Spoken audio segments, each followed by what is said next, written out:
ના બેન, હમણાં જ તો ખવડાવી, પણ પછી ખબર નહીં. ગઈકાલે રાતે પણ 1 કલાક સુધી આમ જ રડ્યા કરતી હતી. મન તો થાય છે કે નજીકના ડોક્ટરને દેખાડું કે. અરે આ તારી બેબીનું શરીર કેમ ખેંચાય છે, એના હાથ પગ કેમ ખેંચાય છે? આંચકી તો નથી આવતી ને એને? આંચકી? એ વળી શું છે? નજીકના ડોક્ટરને દેખાડું કે.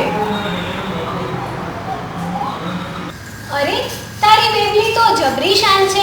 હું 2 કલાકથી બેઠી છું પણ સહેજે હાલત ચાલી નથી.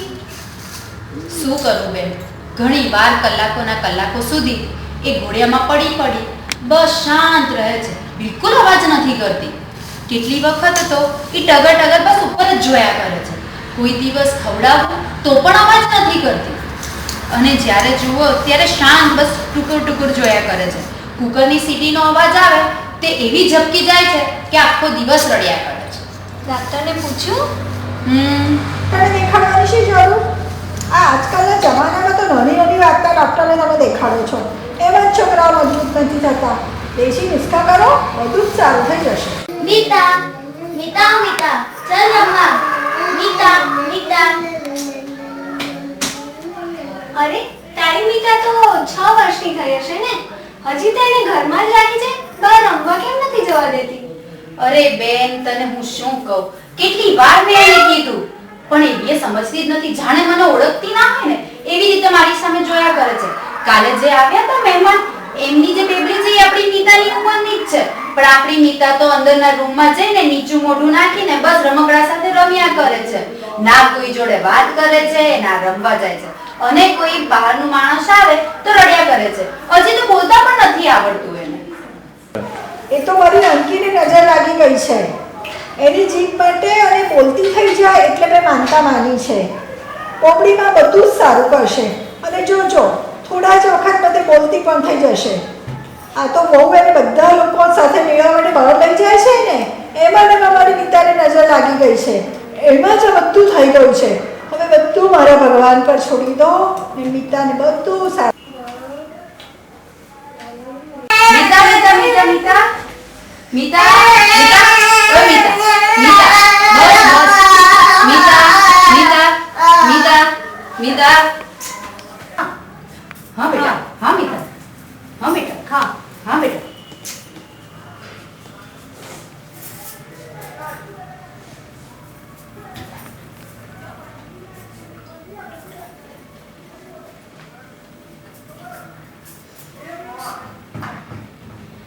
મેં આમની પાસેથી તમારી મીતા વિશે ઘણી વાત સાંભળી છે, અને આજે મીતા વિશે એના જન્મથી લઈને અત્યાર સુધીની જે માહિતી તમે મને આપી છે એના પરથી લાગે છે કે મીતાને ઓટિઝમ હોઈ શકે. ઓટિઝમમાં બાળક સૂનમૂન બેસી રહે છે. એ પોતાની એક અલગ પ્રકારની દુનિયા બનાવી દે છે અને એમાંથી બહાર નીકળતું નથી. તે બીજા બાળકો સાથે નજર મિલાવીને વાત પણ નથી કરી શકતું.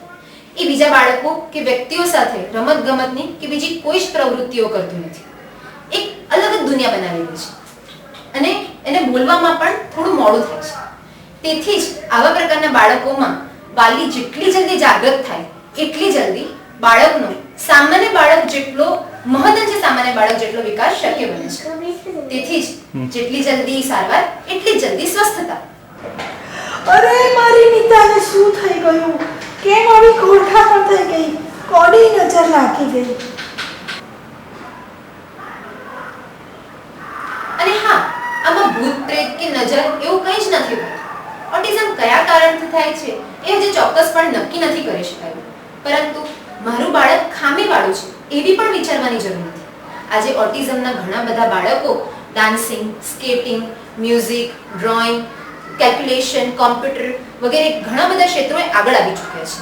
આવા બાળકો સ્પેશિયલ ચિલ્ડ્રન તરીકે ઓળખાય છે, અને હવે તો ઓલિમ્પિક્સમાં આવા બાળકો માટે પેરા ઓલિમ્પિક્સ એક નવો ડિવિઝન પણ શરૂ કરાયો છે.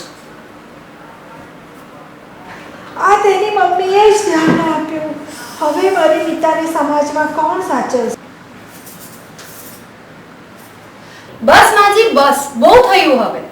મારી મીતાની હું સાર સંભાળ કરાવીશ. મારી મીતા સ્વાવલંબી બનશે. મારી મીતા લોકો જોડે બોલતા, ચાલતા અને હળતા ભળતા શીખશે. એની સાર સંભાળ કરાવવા માટે હું જગ્યાએ જઈશ એની જોડે. જાગ્યા ત્યારથી સવાર માજી, જાગ્યા ત્યારથી સવાર. મારી મીતા કોઈની પણ આને રહે એ પણ બોલતા શીખશે.